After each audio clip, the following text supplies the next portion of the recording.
A very good evening. You're watching News Pulse. It's a non-stop coverage on India's moon mission Chandrayaan-3. While India is very close to the moon with less than 20 hours to go for the challenging task of soft landing on the moon's south pole, the entire nation and indeed the world is eagerly anticipating the success of Chandrayaan-3. The ISRO has shared stunning images of the moon that were captured by Vikram lander's imager camera from a height of approximately 70 kilometers from the moon's surface, which is a testament to the impressive technological advancements that have been witnessed in this mission. The excitement, the anticipation is palpable, and it will be a truly awe-inspiring moment to witness tomorrow. Let's quickly simplify the entire process and the mission so far. Here are experts breaking down the details of Chandrayaan-3. So we are all waiting to hear the good news of soft landing on the lunar surface. We are waiting to witness the touchdown moment on moon. And the real job will begin for both the lander and the rover post that in studying the surface of the moon, transmitting all the data, gathering all the data, sending it back to Earth, but also for the scientists really who would have to actually go through tons of data once the soft landing happens on the surface of moon, which we are all praying and hoping for. What we have here is a 3D printed model of the lander Vikram and the rover Pragyan, and this has been created by Auto Abode. Now through this 3D printed model, we'll try and understand what is going to happen on the surface of moon post-landing. To talk more about this and to understand this in depth, we have with us an expert on the broadcast. Let me introduce to you ex-scientist B.K. Tyagi. Thank you very much for joining us, sir. Thank you. Through this 3D model, help us understand, sir, what are the changes that have been made and what is it that we are witnessing? First of all, what catches everybody's attention is this gold plating. Why this, sir? Okay. All our women like gold very much. Why? Because the jewelry of when you have a gold jewelry, it's an inert material in a way. It is very less reactive. It doesn't react. So it doesn't get oxidized. So your jewelry remain, as like it has totally new. So gold is being a non-reactive or very less reactive material is covered. So because in the space we have lot of radiation from the sun. Right. And again, the so many charged particles, which might, malfunction your entire unit. Right. In terms of because those all are active particles. So to protect our payload, it has to be covered by that. Now, has it increased the weight or has it decreased the weight this time around? After what we've learned from Chandrayaan-2, what about the weight of the lander and the rover? I think it has been reduced because there is a change in the design. Earlier we had 5 engines, but now it's 4. Okay. Only on the 4 direction. We don't have the central one. All right. So for that we have added additional payload for more experimentation. It is carrying, I think, 4 payloads. Okay. 4 payloads in the lander. In the lander, because lander has to, it is fully equipped with AI. Once it is into the gravity of the moon, then all when the engine has to start to reduce the speed and where is to land, just to see whether the surface is not having any seismic activity. Right. So all these equipments it is fully equipped with that. So it will take its own decision. All right. And because a lot of data has been fed into this, because our orbiter is already there, yes. So it has taken almost I think 30,000 rounds of the moon. So all those photographs, the data which we have gathered to develop the profile of the moon, those has been fed into that.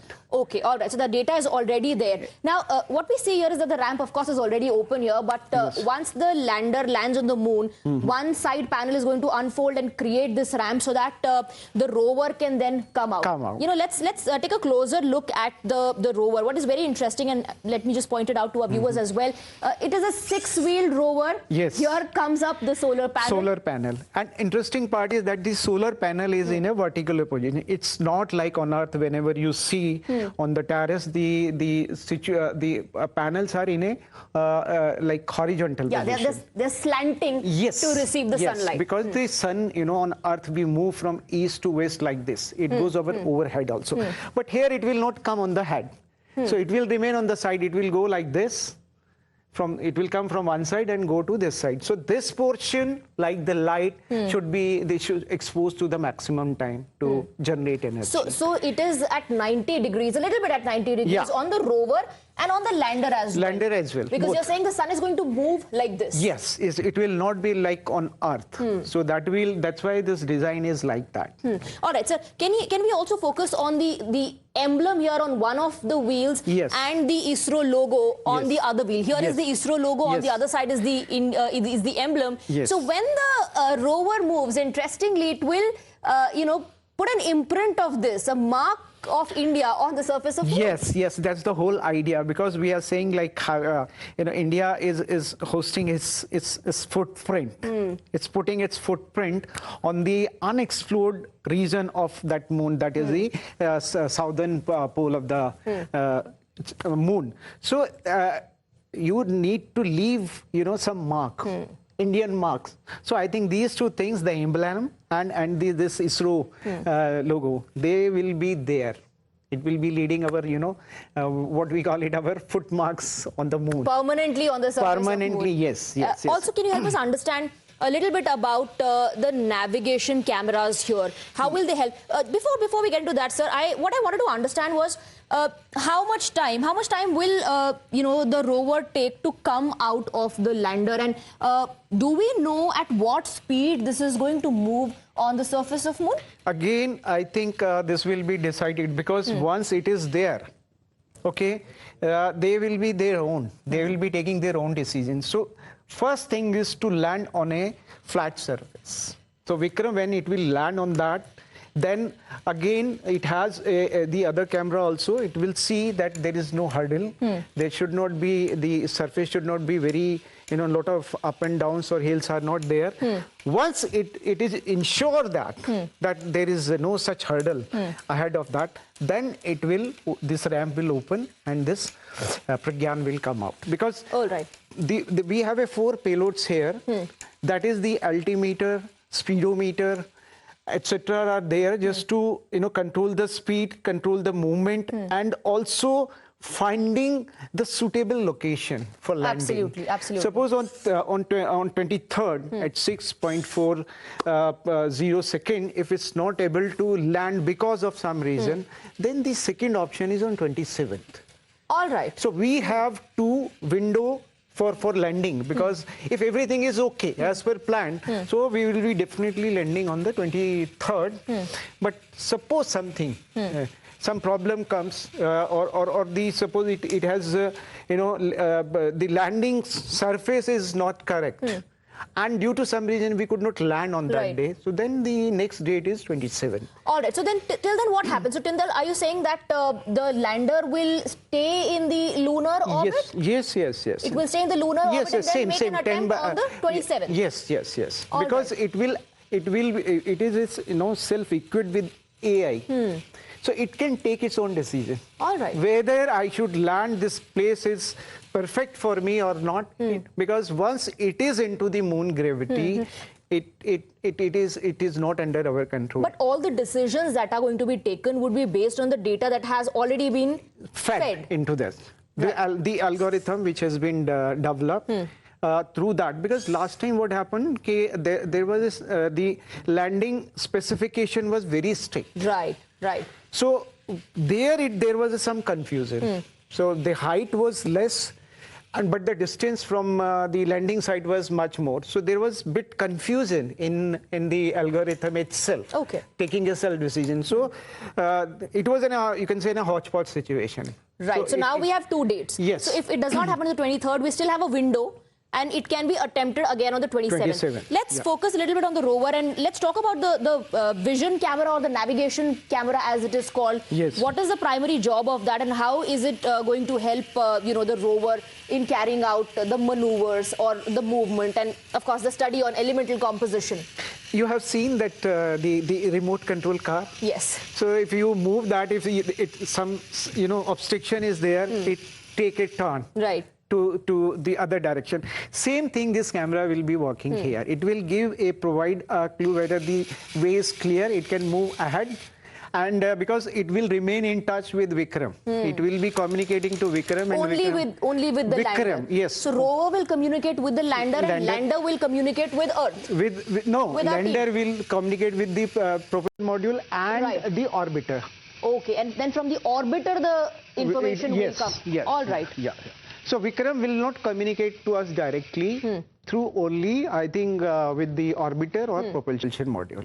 Because they are still functional. Our orbiter is still functional, and a contact with this Vikram has already established by the orbiter. It said hello to Vikram. Yes. So we are going to communicate through the orbiter, the propulsion module. Yes. All the data will be transmitted in that manner. Now, what we do know is that the lander and the rover on the surface of the moon have a lunar day's time, which on Earth is 14 days. So 2 weeks is the time that they have to fulfill the objective. But, this is what we've been hearing, that the team is also confident, they seem very confident that it might survive a lunar night, which is minus 238 degrees. Here, actually, see, if you heard about the lunar mission, they were supposed to be there for almost 1 year.